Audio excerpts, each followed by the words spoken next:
Aloha, y'all. It is Monday, Moon Day, the 11th of April. Trucking through the month already. It is a Muladhara chakra day, a root chakra day, but I'll get to that after tending to the astrology, which I've written down. The sun is at 21 degrees 34 minutes Aries. The moon has gotten to 16 degrees Leo. Mercury has entered Taurus, so it's at 0 degrees 48 minutes Taurus now. Venus is at 6 degrees Pisces. Mars is at 27 degrees Aquarius. Jupiter's at 23.42 minutes. 23 degrees, 42 minutes Pisces. Saturn is at 22 degrees 55 minutes Aquarius. Uranus is at 13 degrees Taurus. Neptune's at 23 degrees 55 minutes Pisces. Pluto's at 28 degrees Capricorn, and the North Node is at retrograde 22 degrees Taurus. So Mercury having entered Taurus, our minds are going to start focusing on what we value. It's going to be conjunct the North Node soon. Uranus, a lot of interesting energy going to be there. But slowing down, kind of taking a methodical approach, our minds. It's been in a kind of frantic, fiery place, so it's nice that it's going to be kind of simmered down now mode. It is a root chakra day, so Muladhara chakra. This is the base of your spine. Keywords are vitality, courage, and self-confidence. Positive aspects include security, courage, strength of will, and a pioneering spirit. Negative aspects are insecurity, self-pity, aggression, and fear. Right? So this is like, are we afraid or are we confident in our being at the root level? The mantra is LAM, L-A-M, LAM, and you do that in the key of C. Spiritual activities are noticing the beauty and perfection of the natural world. Essential oils, cinnamon, garlic, and sandalwood. Plant is sage. Metal is lead. Element is the earth. Musical note is C, like I said. Crystals are ruby, bloodstone, and hematite, and the soul lesson is service, right? So we're getting into the base of the spine and focusing on the root of the structure, which usually our issues have to do with fear, courage, vitality, etc. If there's blockages, right? And if there's not, we're feeling super strong and secure and grounded, basically, in our being, not fearful. So let's go ahead and get some cards. Hopefully y'all are doing all right. Been having some weird dreams, but Jupiter is conjunct Neptune, so not surprising. We've got the World card. The world moves on a woman's hips, as the Talking Heads would say. Or we are the world, as that Michael Jackson tribute thing did back in the day. So the World card, this is a major arcana. This is actually the last card of the major arcana in the Fool's Journey. It goes from 0 to 21. And this is that 21st card. It's the 22nd card actually, but it's number 21 as the Fool is 0. So the World card, and I love this art. The World card, an auspicious period. And it's not terribly surprising what with the North Node and now Mercury in Taurus. It's like things of this world, right? Pluto and Capricorn, we're changing the world physically. Uranus and Taurus, we're electrifying and radically altering and revolutionizing the world, our value systems, our money systems, our bodies, our health, our terra firma, the earth itself. So an auspicious period, you have achieved success in your endeavor. Walk in harmony with Mother Earth. Gather your tribe and give your best. So the World card, Universe. I am your beloved conduit for the radiance and grace of life. We meet the piercing gaze of the Earth Shamanka warrioress, standing resolute, fully present. She rises out of the ground, embodying the immense force of Mother Nature. A wise, ancient being, the magic of alchemy and sacred earth mystery are woven into her craft armor, worn with powerful elegance. Around her is the skeleton of industry, a former factory now transformed by nature into some great cathedral or temple. Very Uranus and Taurus, taking the things of the past and transforming them, alchemizing them. The world is her church. This is on page 64, might I add. There's 64 hexagrams of the I Ching. The twisted branches reaching into the space represent the ancient bristlecone pines, the oldest non-clonal organisms on the planet. Recent research in forests suggests The biggest and therefore the oldest of the trees, known as the mother trees, have vast mycorrhizal networks of fungi below ground that support young trees or seedlings, preferentially ferrying them the nutrients they need to grow. And this is actually really shown well on a Paul Stamets documentary about mushrooms. I think it's Fantastic Fungi is what it's called on Netflix. Check that out if you haven't, but it shows this kind of network of mycelia underneath trees as they give nutrients and communicate. The ancient mother tree is a recurrent theme or motif of the Starman Tarot, delivering the energy of the miraculous tree, ancient, rooted in the wild earth, having lived through so many epochs, an ever-present witness to the stream of life that has come and gone. It reminds us to respect and honor nature that is so formidably strong, for her presence will prevail no matter what we think and say about saving the planet. Mother Nature always decides and stands as the shamanka, unapologetic, displaying her defenses. Although considerably advanced in her years, she remains vital and potent, provocatively sensual and fecund. She exhibits her fertility with handfuls of grain and cacao pods laid out before her, sacred food of the gods that originated in South America many thousands of years ago. They are some of the most complex and nutritiously dense foods in existence. She gifts us her abundance freely and offers us one of the greatest treasures of all, the royal metal, gold, ingots, fashioned into astonishing artifacts for millennia. Gold was above all sacred to the sun deities, kept in trust by the priesthood and used in ceremony and ritual to maintain the balance and harmony of nature. In return, there is an offering of the sacred medicine plant, tobacco, which smoke carries all thoughts. Whose smoke carries all thoughts, feelings, and prayers to Mother Earth, Shamanka, and the creator of the world. The world is a highly auspicious card, and invites success in any endeavor if you walk the path of integrity and offer your work and projects in service of humanity and Earth. North Node and now Mercury in Taurus, Uranus in Taurus.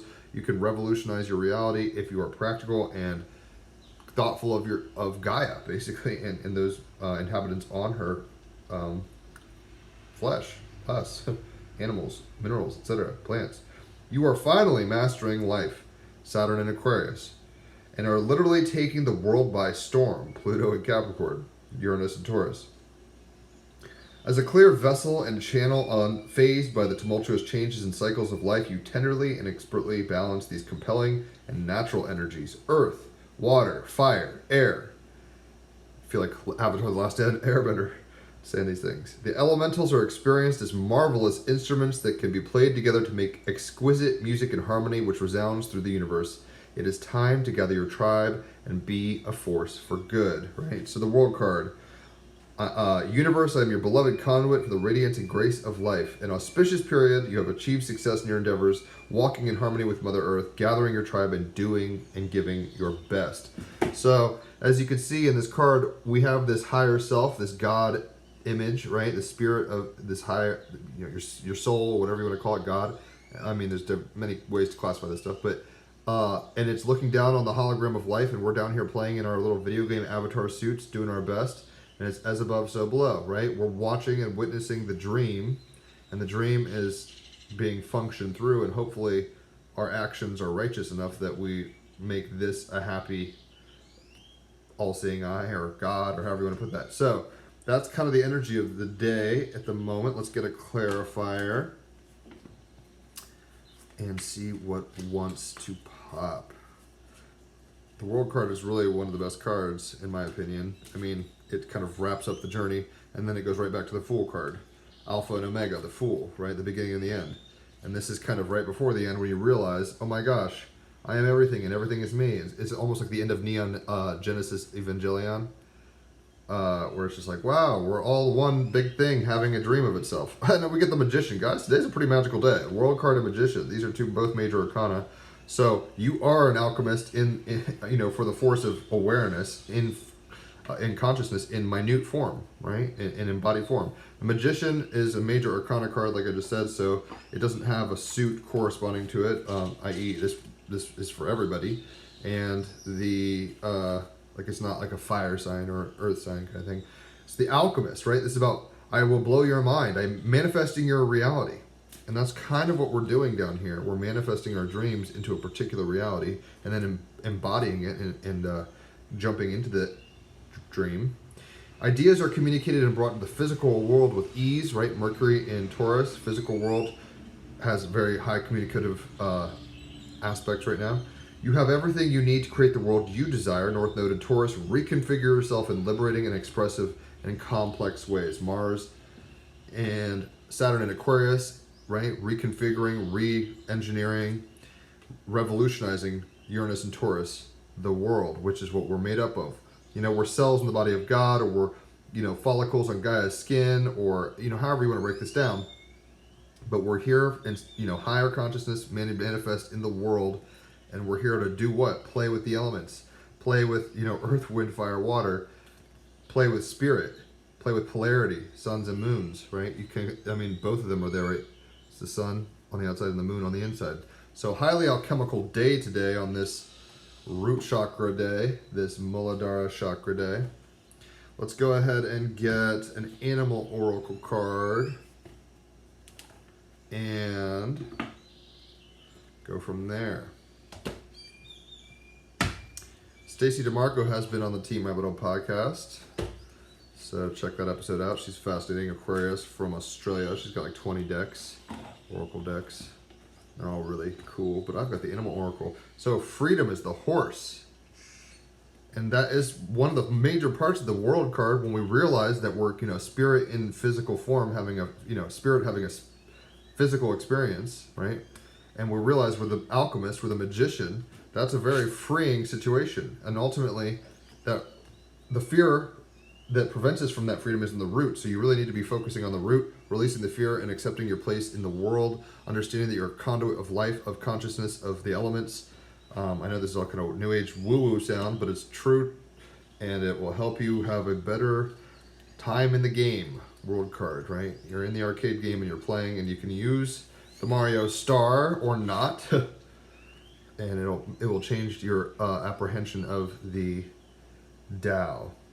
So on page 93, which is funny because that's a thelemic number, and those, you know, Thelemites or Kralians or whatever are magicians in a dark sense, kind of, and they see the world kind of as a checkerboard game also, like Freemasons, and they're like, we got to play this game. And Flight 93, you know, there's a lot of kind of occult numbers going on with freedom fries with 9/11.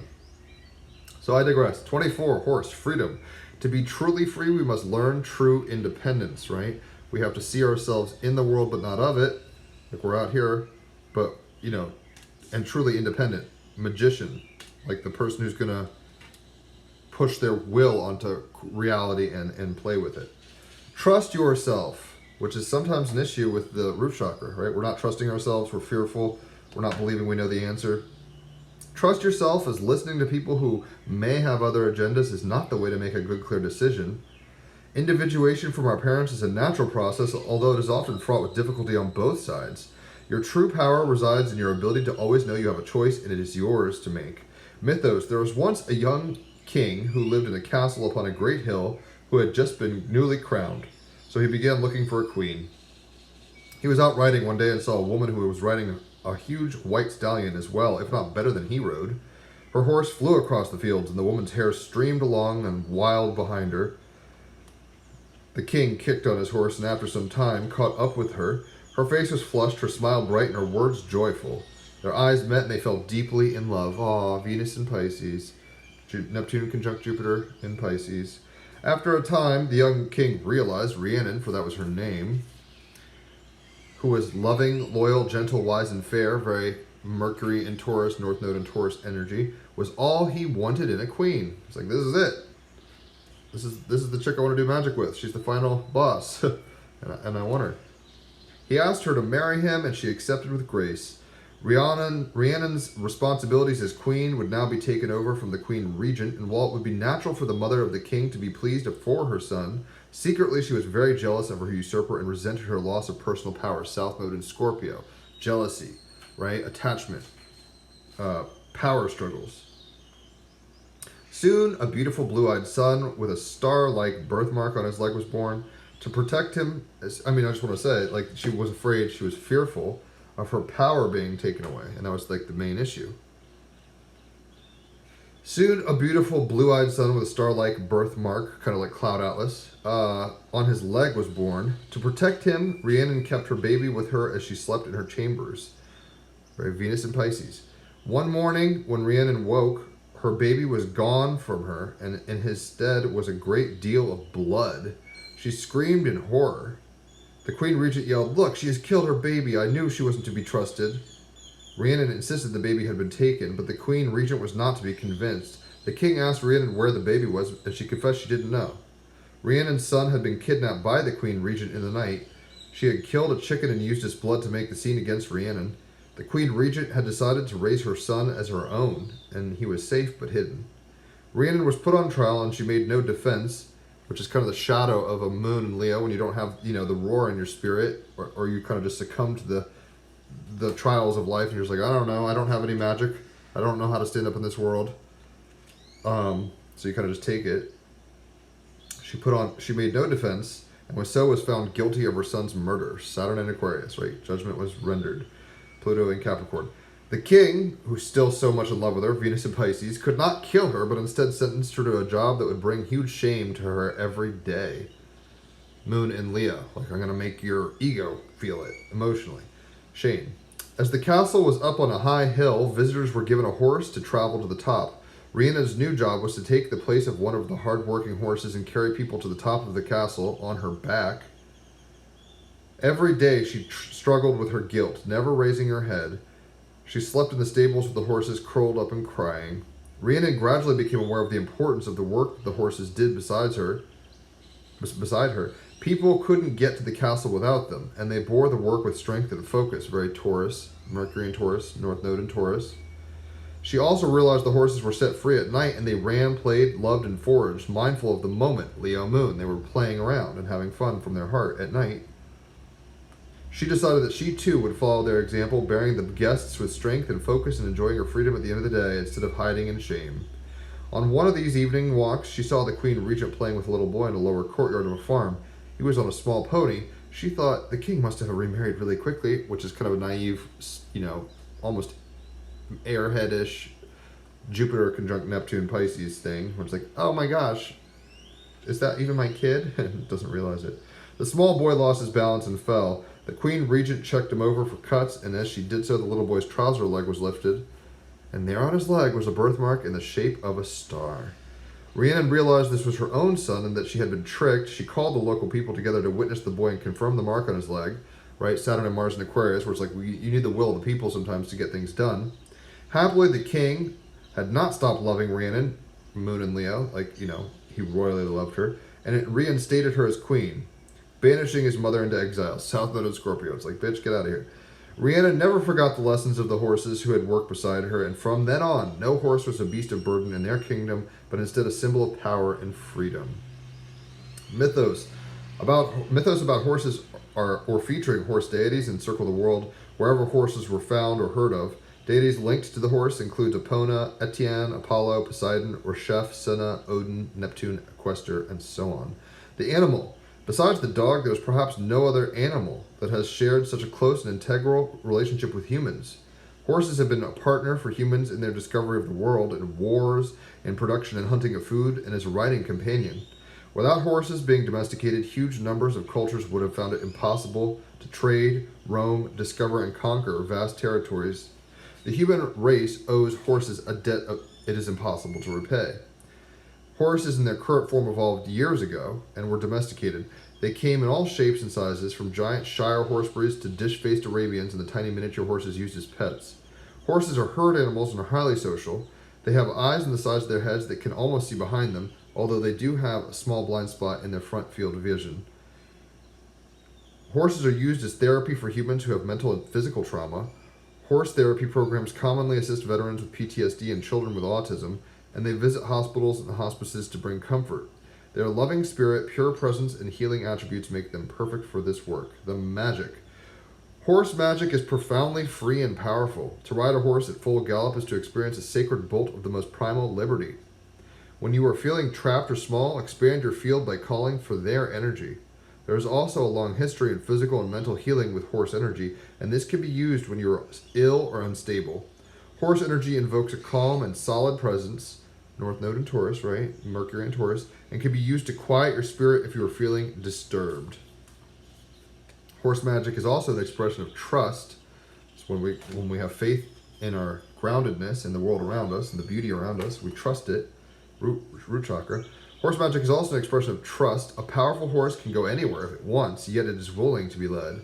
A person trusts the horse to be sure-footed, leap, and run away from danger, while the horse trusts the human to be its partner, to not hinder, to take care of it, and to guide it. It can be a very deep bond if you allow it to be. If you are ever doubting yourself or feeling trapped, engage some horse power. Expand your field by calling for their energy. Symbologies of woman on a horse, woman carrying a burden, woman holding a child with a star upon his leg. It's very specific symbology. White horses, silver and white. Status is of least concern. However, wastage and cruelty in the horse racing industry are issues as the habitat destruction of some population of wild horses. So there's actually wild horses in Virginia and Colorado, 2 places I've lived. But with the world card, we need to be sure and basically committed to the dream in a magical way in order to find our freedom, right? Not feel like victims, not have this kind of woe is me attitude, not feel like we're not supported, because we ultimately are witnessing the dream and we are fully supported by the dream. Like nothing, even the worst possible things are in support of the dream. And yet we sometimes disempower ourselves and say, oh my gosh, I have no effect on this. Even scientists in this material reductionistic way at this time are saying we're quantumly entangled with things and you have an effect on what you observe. So realize that there's multiple levels of observation going on, right? And the world as you know it is here to be played in, right? With the Aries sun and the moon in Leo, we have this fire of vitality. We can really make things happen and put our will forward, our individual wills. But we have to be doing it in a way that's cognizant of others and other elements of the dream. Mercury in Taurus, North Node in Taurus. You know, you don't want to just hurt yourself. Namaste, kind of do unto other stuff. Like if you blow up this building, you're actually blowing a part of yourself in the dream. So use your magic wisely towards freedom, not oppression or tyranny. So let's get an I Ching hexagram.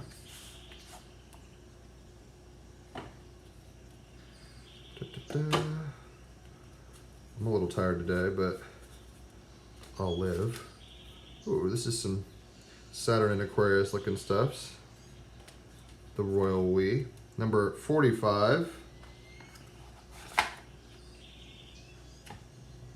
is as follows.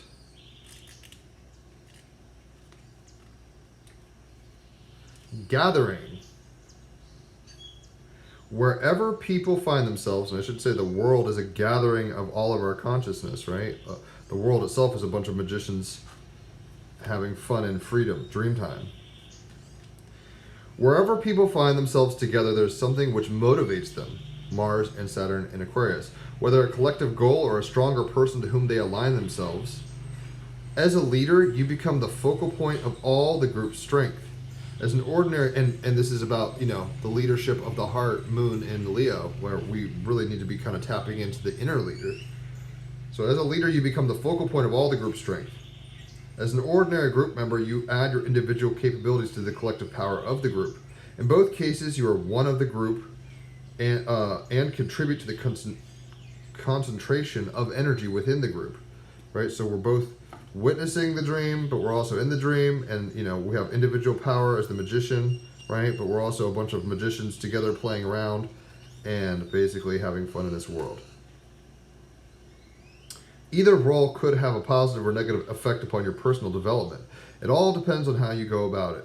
Try to organize your feelings and thoughts so they can match your actions and goals. Mercury in Taurus. Organize your thoughts and make them match your goals. North Node in Taurus.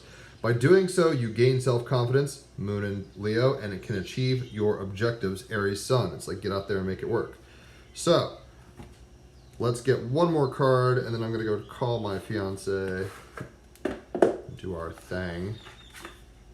So, what wants to pop today? Ooh, this is a rather spunky looking one. We've got Aragonite. So you can quantumly entangle with this. You don't actually have to own it, but that's what this is. Aragonite.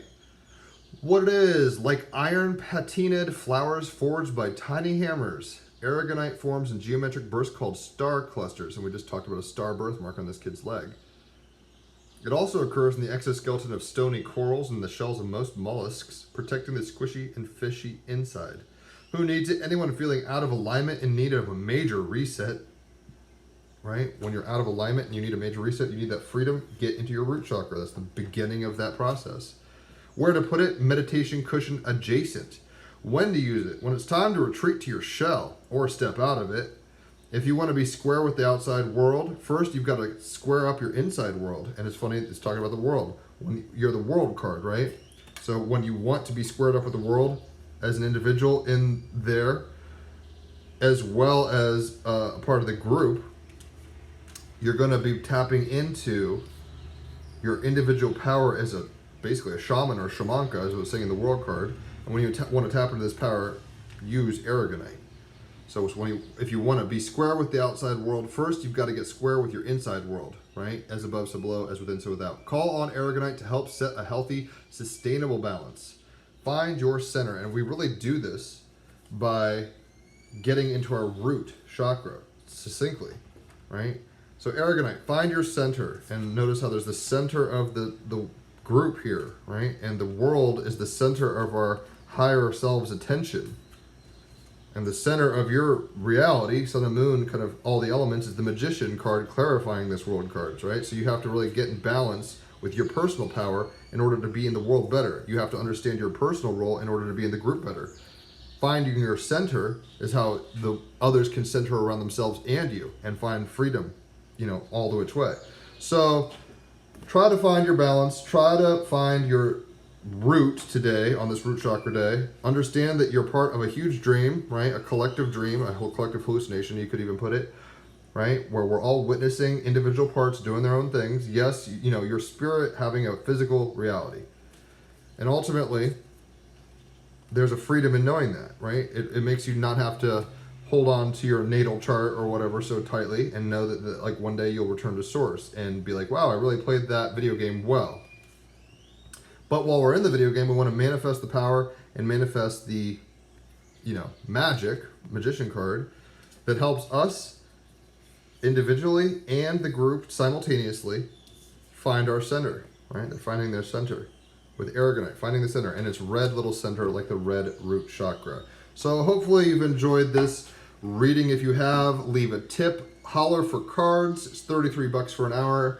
$88 for 3 hours of astrology, like your natal chart. $111 for both. I've only got 5-star reviews, so it ain't shit. North Node and Taurus value stuffs. My North Node is in Taurus as well, and Venus and Midheaven. But check out the Team Rabbit Hole podcast. We've got almost 300 episodes of pretty awesome stuff. The guy who made this deck's been on a few times. David DeAngelis, Stacey DeMarco, she made the Animal Oracles. She's been on. We've got Rupert Sheldrake, a bunch of random people, Andrew Jones. I'm just saying the ones that come to mind off the top of my head. So check out the podcast. Holler for readings. Leave a tip if you want. And enjoy your moon day. Adios, y'all.